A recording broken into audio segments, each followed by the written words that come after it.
제가 공무원을 하기에는 제가 너무 아까운 거예요. 강 사장 자네가 좀 도맡아서 해보지 않겠나 라는 제안을 해주셨습니다. 월 매출 월 매출 저희 강클에서 풀고 있습니다. 뭐야? 드라마를 살지 않잖아요. 이게 현실이잖아요.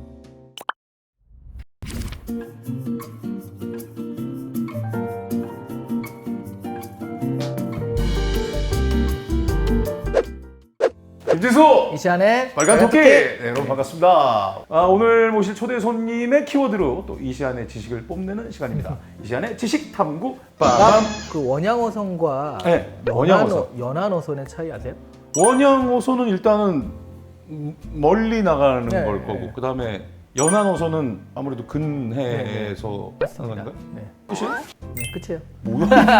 뭐야 미친 거 아니고 근데 오늘 키워드 자체는 그래서 뭐 좀 어려운 걸 좀 뽑았습니다. 백파라는 키워드를 뽑았는데요. 아 이게 다가 아니야? 원양어선, 연안어선이 다가 아니야? 아 그지 당연하지 그래야지. 다량어들을 발견할 때 4가지 방법을 쓰거든요. 네 가지. 제일 처음엔 인공위성에서 보내주는 어떤 신호를 잡습니다. 그 다음에 레이더를 쏴요. 그리고 좀 가까이 가면 이제 막루에 올라가가지고 이제 눈으로 봐요. 눈으로. 근데 이것도 눈으로 보는 게 약간 헷갈릴 수 있잖아요. 그럴 때 헬리콥터를 띄워가지고 백파를 보는 거죠. 참치 다량어들이 쭉 이렇게 지나갈 때 그 일권에는 하얀 파도. 오늘 이제 이렇게 얘기할 오, 이유는 처음 들어봤다 백파.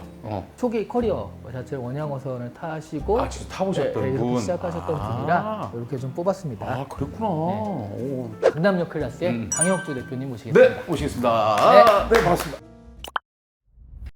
안녕하십니까. 강클TV의 강혁주입니다. 는 저의 채널에서 하는 인사 방법이고요.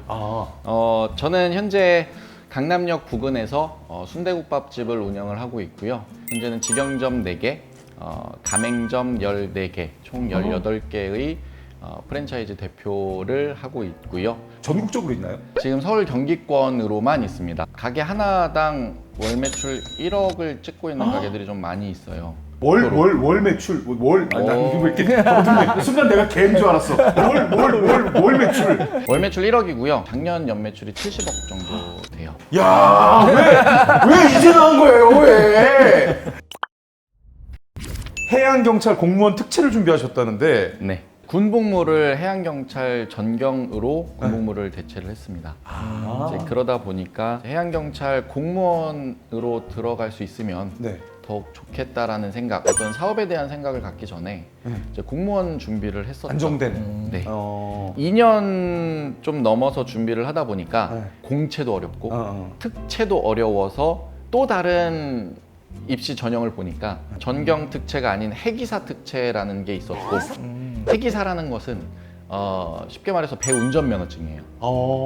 해기사 특채를 준비를 하다 보니 이걸 따니 원양어선을 탈 수 있구나를 알게 됐고 기왕 원양어선을 타고 목돈을 들고 전세 집값에 대한 어떤 부담이라도 좀 내려놓자. 공무원이 되면은 뭐 물론 안정적인 직장이긴 합니다만 돈을 많이 벌 수는 없기 때문에 원양어선을 한 번 정도 타고 공무원 생활을 다시 한번 준비하자라는 생각에 이제 해기사 면허증을 취득하게 되죠. 그러면 얼마 정도나 타신 거예요? 저는 정확하게 1년 탔어요. 1년. 돈을 나중에 이제 내리셨을 때 얼마를 받으셨어요? 그런데 또 여기서 반전은 저는 돈을 많이 못 벌었어요. 왜요? 저는 아까 말씀드렸던 1년 반이 사실상 계약 기간이에요.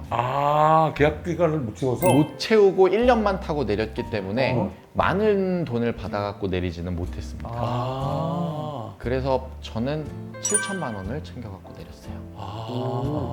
1년에 7천만 원이면 그 젊은 시절에 그건 그 적은 건 아닌데 적은 건 아니지만 1년 반을 채웠으면 얼마를 받았을 거예요? 보통은 1억에서 1억 2천 정도?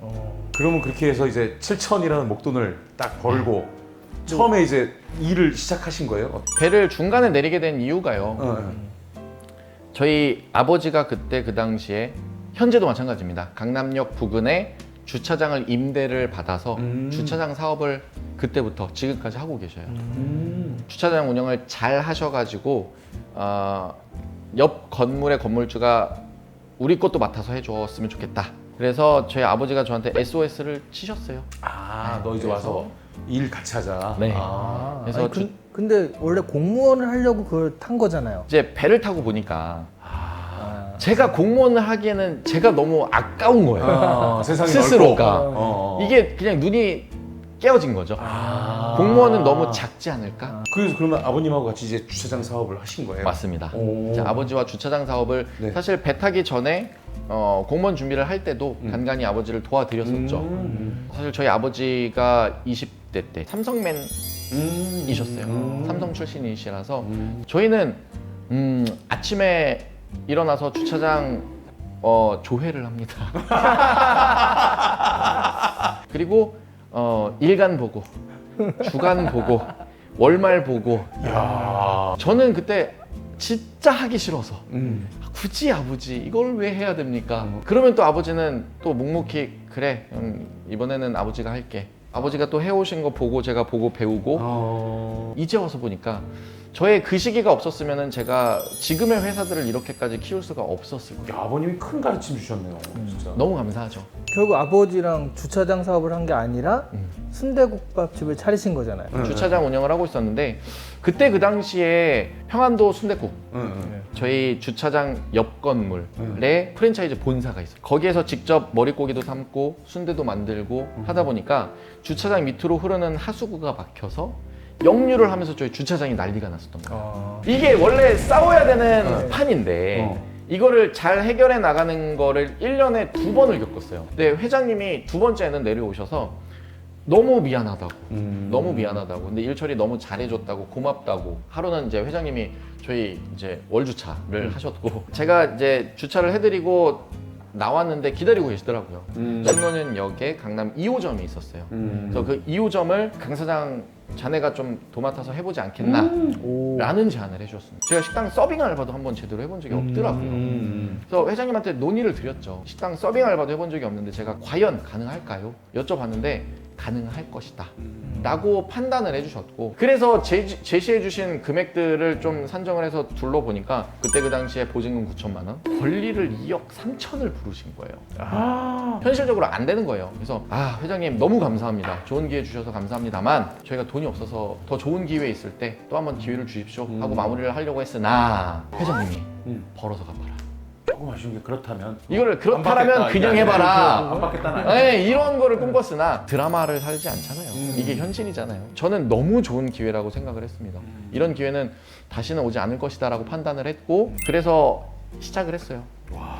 이제 갚아야 되는 돈은 회장님께 갚아야 되는 돈이 1억 8천으로 시작했어요. 1억 8천. 네. 와. 1억 8천의 목표치가 생겼고 야, 이거를 빚이라고 생각 안 하고 목표라고 생각을 하셨구나. 그러네요. 빚이었네요. 빚이죠. 그러네요. 이렇게 보면. 네, 근데 저는 빚이라고 생각해 본 적이 없었던 것 같아요. 야, 그러니까 네. 내 목표가 빨리 저 1억 8천을 끝내. 네, 맞아요. 1억 8천을 9개월 만에 갚았어요. 9개월 만에? 네. 첫 달, 두 번째 달 매출을 딱 결산을 하고 나서 보니까 월 매출 3천이 나온 거예요. 인건비, 임대료 마이너스 300, 그 다음 달은 마이너스 400이 나오는 거예요. 우와. 내가 경험치가 없기 때문에 먹고 자면서 어떻게든 살려야 되겠다라는 생각에 제대로 사업을 시작을 했죠. 3년 차가 되면서 풀 오토화를 만들었습니다. 그러면서 3년 차 때 풀 오토화 만들었을 때가 월 매출 1억이에요. 3천에서 1억을 올릴 수 있는 비결은 3천에서 1억은요. 저희 강클에서 풀고 있습니다. 이거는 안 되구나. 아닙니다. 이거 하면 낚시야, 낚시. 아니다. 안 되는 거 아니에요. 안 되는 거 아니고. 안 들을래요? 아니. 뭐 간단하게 어떤 네네네네네. 문제였다. 그냥 바깥에 저희 메뉴가 들어가 있는 사진을 바깥에 보기 좋게 설치해 놓는 것 그거 하나로도 거기서부터 시작이었어요. 그 전에는 사실 순댓국 평안도 찹쌀순대 전문점이라고 해서 순댓국만 취급했었어요. 뼈해장국을 좀 일찍 드렸습니다. 그래서 뼈해장국을 드리고 그 뼈해장국이 사실은 역전의 시작이었었던 것 같아요. 그러니까 사실 별거 없잖아요. 메뉴 하나 늘리고 바깥에 외부에 배너 설치 하나 한 것. 그럼 순대국집을 하다가 네. 그 지금의 와이프 사모님을 처음 만나신 거예요? 손님을? 네. 제가 손님이었습니다. 저희 아내는 은행원 출신입니다. 주차장도 그렇고 식당도 그렇고 현금이 매일 나오잖아요. 야, 저희 거기서 현금을 플렉스했구나. 입금하러 갔는데 너무 예쁘장하게 생긴 어머, 아가씨가 어머, 어머, 새로 어머. 오신 거예요. 그래서 어머. 일주일에 한 번씩 가서 입금하고 좀 눈에 들어오니까 또 매일 이제 나중에 매일 갔습니다. 굳이 안 해도 되는데 나중에 얘기를 들어보니까 입구에서 들어오면 은행원들은 다 스캔을 한대요. 아시잖아요. 이 남자들 어디 강남역 가면 모든 여자분들 스캔 가능하시잖아요. 저 전혀? 저만 쓰레기인가요? 저만 이렇게 되는 건가요? 그냥 그런 것처럼 은행원들도 어떤 사심이 있어서가 아니라 들어오는 손님들 뭐 고객들은 저분은 뭐 하실 분 예, 같고 뭐 하실 분 같고 그냥 다 이런 스캔이 느낌. 되고 제가 번호표를 뽑아도 그냥 옆에 창구 직원들은 사내 메신저로 왔어요. 이미 네, 이미 어느 정도. 네, 그렇게 다 만들어져 있더라고요. 음. 이제 그렇게 연애가 시작이 됐어요. 자, 그러면 또 우리 강혁주 대표님의 재밌는 이야기 다음 주에 기대해 주세요. 김지수 이시안의 빨간 토끼. 테스트를 해봤어요. 하루 종일 달궈진 데크에 가서 진짜로 계란을 깨봤어요. 우리가 생각하는 이 가스불에 올라가 있는 그런 계란 후라이가 될 줄 알았는데 불에 타는 타버리는구나, 것과 그냥. 네, 햇빛에 타는 건 좀 다르더라고요. 근데 일단은 계란 후라이까지는 아니지만 후라이가 되기는 된다라는 결론을 얻어왔죠. 역시 그 참치 낚시하신 분이라 이야기 낚시질을 너무 잘하는 게 되게 궁금하게 만들었는데 결론은 별거 없어. 맞아요.